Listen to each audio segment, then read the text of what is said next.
Today I have 5 ways to make pom-poms and 10 projects. So let's get started. Using any yarn of choice, wrap it around your 4 fingers as many times as you want to get your desired thickness. I'm using medium worsted weight yarn, so at least 50 times is a good number. Remove it from your hand, but keep them grouped together. Tie a string around the middle, cut through the loops, and then give it a haircut.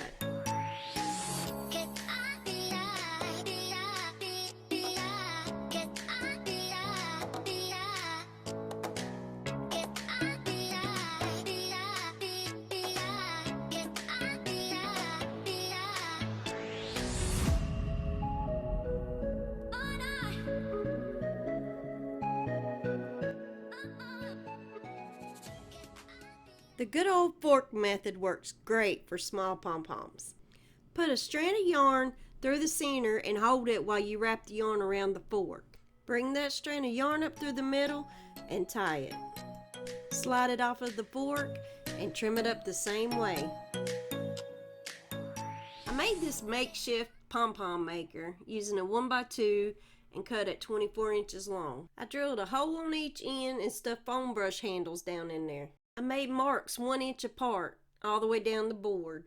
I used a slip knot to tie on the yarn and brought it around the peg on the other end, and I wrapped it till I got the thickness I wanted. And then you just tie it off with another slip knot. I cut 11 strands and tied one on each mark. Once I got them all on there, I just pulled them off of the pegs. I cut through the loops on the end. Then I just cut right down the middle between each strand. This is a quick way to get a bunch of pom-poms. Pom-pom makers generally come in a set of 4 different sizes. And you just open them up and make sure those little C-shaped things are going in the same direction. And you start wrapping around one end, and then you pull your string over and start wrapping around the other end. But make sure that you haven't put too much yarn on there or you won't be able to close it. Once you're done wrapping, you just close both sides up and you just cut along the groove and do it on both sides. You take a strand of yarn and you pull it up in that groove and you wrap it around and you tie it. Now if you see you missed a strand like I did here, you'll want to make sure you snip that. Once you get it tied good and tight, then you want to open those sides back up. Grab a hold of each side of the maker and pull it apart. You're not breaking it, it's made to do that. I used the blanket yarn on this pom-pom so it has a different texture. I didn't have to wrap as much and I didn't have to trim as much. These pom-pom makers here are for making heart-shaped pom-poms, which is not what I called them when I was trying to make them. The instructions are on the inside, not on the back. Please don't make that mistake like I did.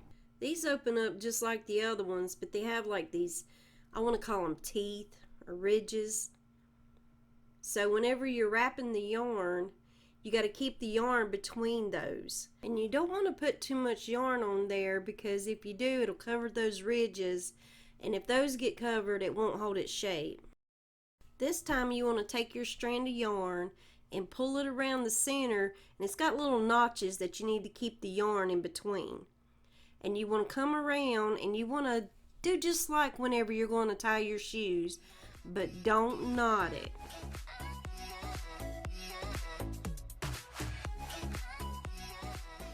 Be sure to wrap your yarn through twice.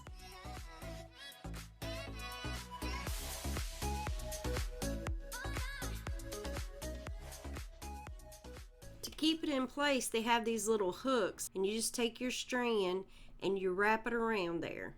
And they have them for both sides. Now instead of cutting straight down the center, on these, the grooves are on the sides, not the center. So you'll be cutting through 4 different grooves. Then you trim the inside rows only, and you trim them at an angle. Once you're done with that, you take your strands loose and then you pull it really tight, but pull it slow. Then tie a knot. Now you can pull the little arms back and pop it loose. Cut a piece of cardboard into somewhat of a cone shape. Using 2 different color yarns, I just wrapped it around the cone until I felt like there was enough on there. Now, y'all stay with me on this one because this one right here is pretty sweet. I cut a piece of floral wire and laid it across the top and bent it around and laid it across the bottom. Then very carefully pull it off of the cardboard. I twisted the wires at the bottom. I cut through all the loops on both sides. I held the wires at the bottom and took a pair of pliers and pinched the top and just started twisting. I give it a little haircut and this tree is finished. To make a garland, you take a strand of yarn, thread it through a tapestry needle, and run it through the pom-poms.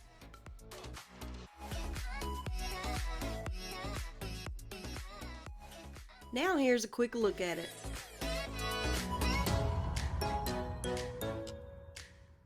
I took a wooden heart cut out from the Dollar Tree and hot glued the pom-poms down. To get an ombre effect, I started with my darkest color. Then I added the ones that I mixed half and half. After that, I added some with less dark and more light. And the last thing I did was add my lightest color. And this is how it turned out.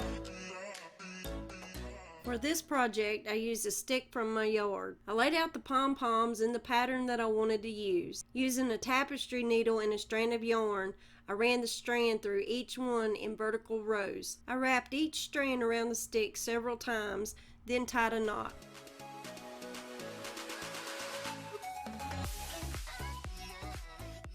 I cut a strand of jute and tied it on each end of the stick for a hanger.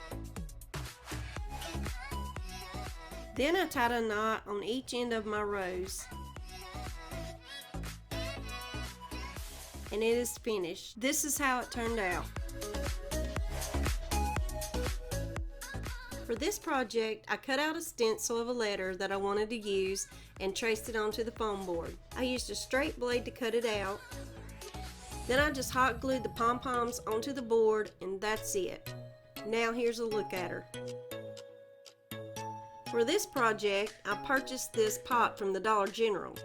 I hot glued a larger pom-pom in the front, then placed a smaller one on the top of that towards the front side to make a bunny tushy. I sketched out the feet on some felt and cut it out, and then I hot glued them to the front of the pot. So cute! For this project, I cut pieces of a pool noodle and stuck them inside of these tiny terracotta pots that I had painted white. Then I stuck a tree in each one. For this project, I took 2 pom-poms and I glued them together. I took a chenille stem and folded it to make it thicker and placed it over the snowman to determine how long I wanted it. And then I just trimmed it to the length. I chain stitched a scarf out of some yarn that I had in my stash. If you don't crochet, you can always braid it. And then I just tied it on. I hot glued little tiny black pom-poms that I got from the Dollar Tree to each side of the chenille stem. And then I glued it to the snowman. The last thing I did was take a pair of tweezers and some seed beads and I dipped them in some super glue and then attached them to the snowman to give it its little face. He would make a cute little ornament or some type of embellishment. Here I just used a pom-pom as an embellishment for a wood cutout that I got at Dollar Tree. I'll link the full tutorial below. For this project, I painted the inside of the sign that I got from the Dollar Tree. I cut a piece of scrapbook paper to fit on the inside, and I just used my glue stick to glue it down in there. I also cut out the silhouette of a bunny out of scrapbook paper and glued it down in there. Now, if you don't want to make pom-poms, you can always buy them. No, you won't get the same texture, but it's a lot quicker. So that's what I did here. I had this little bag of pom-poms from the Dollar Tree and I just glued one down for the tail. Hobby Lobby has these pom-poms that are different sizes and they have different colors. And these were $1.99 for a pack of 10. That's super cheap. I took a strand of yarn and threaded it through a tapestry needle. I poked through the center of the pom-pom. I made a loop and then I poked right back down through there. I leave the loop on one end and then I put a knot in the other end. I put the loop on the pom-pom onto an open jump ring on a keychain. I closed it up, I added a tassel and a charm, and now I have a pom-pom keychain. I hope you liked the video and found it useful. I've had enough of pom-poms for the day. I'm out of here.